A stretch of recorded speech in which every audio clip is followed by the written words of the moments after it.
Nous avons vu dans la dernière vidéo comment tester des variables, par exemple si une variable est inférieure à une autre, et nous avons vu que ces tests retournaient un booléen, c'est-à-dire soit vrai, soit faux. Maintenant, nous allons voir comment créer des conditions avec ces tests, c'est-à-dire des bouts de code qui vont s'exécuter uniquement si un test nous retourne vrai. Donc pour notre exemple, on va créer une variable qui va représenter l'âge d'une personne qu'on va initialiser à 10. Pour écrire une condition en MQL5, on commence par écrire le mot-clé if pour si en français. Entre parenthèses, on va écrire le test. Donc là, on va tester si l'âge est inférieur à 18. Enfin, on va écrire entre accolades le code à exécuter si mon test me retourne bien true. Donc si l'âge est inférieur à 18. On va afficher vous êtes mineur. On va pouvoir enchaîner une nouvelle condition avec les mots-clés else if pour sinon si. Idem, on réécrit entre parenthèses le test à faire. Donc là, on va regarder si l'âge est égal à 18. Et si c'est le cas entre accolades, on va print vous êtes tout juste majeur. Enfin, on va pouvoir traiter le cas où aucune condition n'est respectée avec le mot-clé else pour sinon en français. Donc le code ne s'exécutera uniquement si aucune des deux conditions sera respectée. On va écrire vous êtes majeur. Donc si on relit ça en français, on dit si l'âge est inférieur à 18, alors affichez vous êtes mineur. Sinon si l'âge est égal à 18, affichez vous êtes tout juste majeur. Sinon, affichez vous êtes majeur. Nous allons compiler.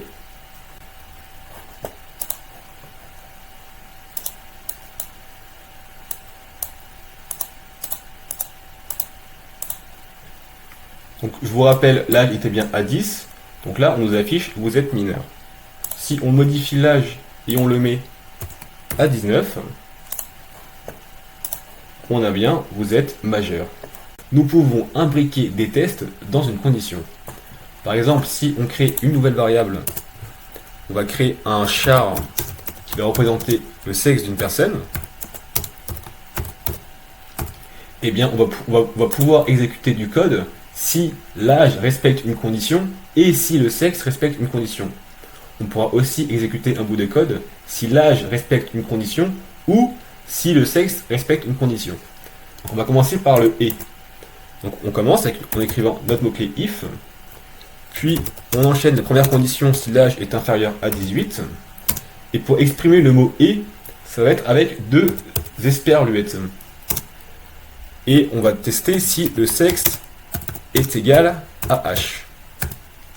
Donc ce test, qu'est-ce qu'il veut dire? Il retourne true si l'âge est bien inférieur à 18 et si le sexe est égal à h.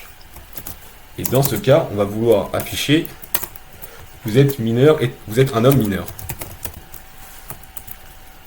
Ensuite, on va pouvoir tester avec la logique ou.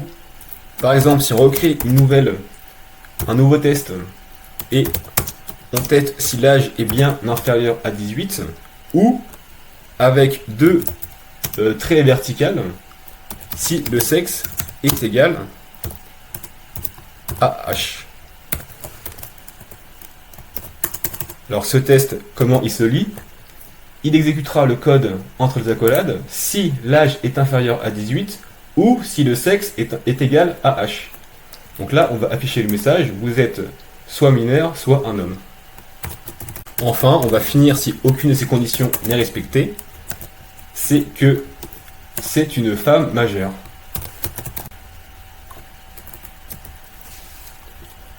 On compile.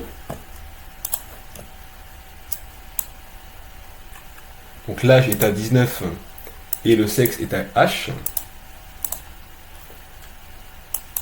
On a bien, vous êtes soit mineur, soit un homme. Petite faute d'orthographe au passage.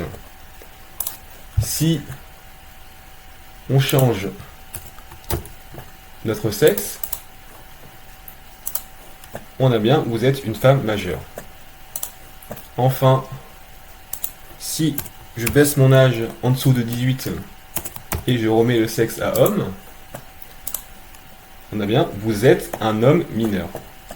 Le dernier opérateur logique à connaître, c'est le point d'exclamation, qui représente la négation d'un booléen. Donc par exemple, point d'exclamation true vaut false. Point d'exclamation false vaut true. Donc si on affiche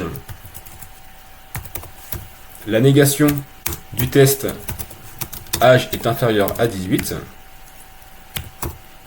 et bien si mon âge est bien inférieur à 18 et donc que ce test retourne true, alors on va voir afficher false. Et si mon âge est supérieur à 18 ou égal, donc ce test retourne false, et bien on verra afficher true. Donc dans notre cas, on verra afficher false. Et on a bien false. Vous pouvez faire toutes les conditions possibles avec des if et des else. Maintenant, dans certains cas, vous avez un autre type de condition qui peut vous faire gagner un petit peu de temps, qu'on appelle le switch, et qui va vous permettre d'enchaîner des tests d'égalité sur une même variable. Donc on va commencer par écrire le mot-clé switch, puis entre parenthèses, la variable à tester. Donc on va tester notre âge. Et entre accolades, nous allons enchaîner nos tests d'égalité. Donc par exemple, dans le cas où mon âge est égal à 10, on va l'écrire case 10, 2 points. Donc le mot-clé case, la valeur que devrait avoir mon âge pour exécuter le code qui suit est 2 points. En dessous de cette ligne, on va pouvoir écrire le code qui doit s'exécuter si notre âge est bien égal à 10. Donc on va écrire vous avez 10 ans.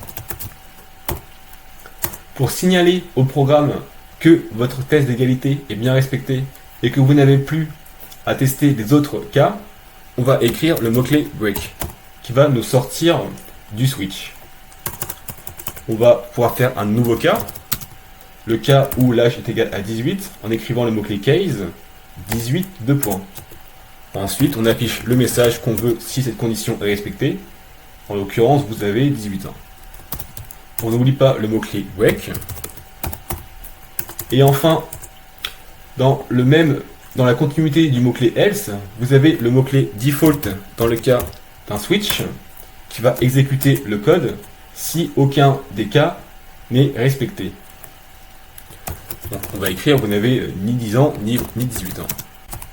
On n'oublie pas de sortir du switch et nous allons compiler. Donc là on a vous n'avez ni 10 ans ni 18 ans. Je ne me rappelle plus de que valait notre variable. On a bien 17, ouais. Donc si on met 10, on a bien vous avez 10 ans. Donc voilà, vous savez comment créer des conditions en MQL5. C'est peut-être un petit peu flou pour l'instant, mais vous allez très souvent en croiser. Et surtout, en faisant du trading, on va faire des conditions tout le temps. Donc rassurez-vous, ça va vite venir. Je vous rappelle que tout le code que j'écris est disponible dans un répertoire GitHub, dont le lien est en description. Et dans la prochaine vidéo, on va pouvoir créer nos premières boucles.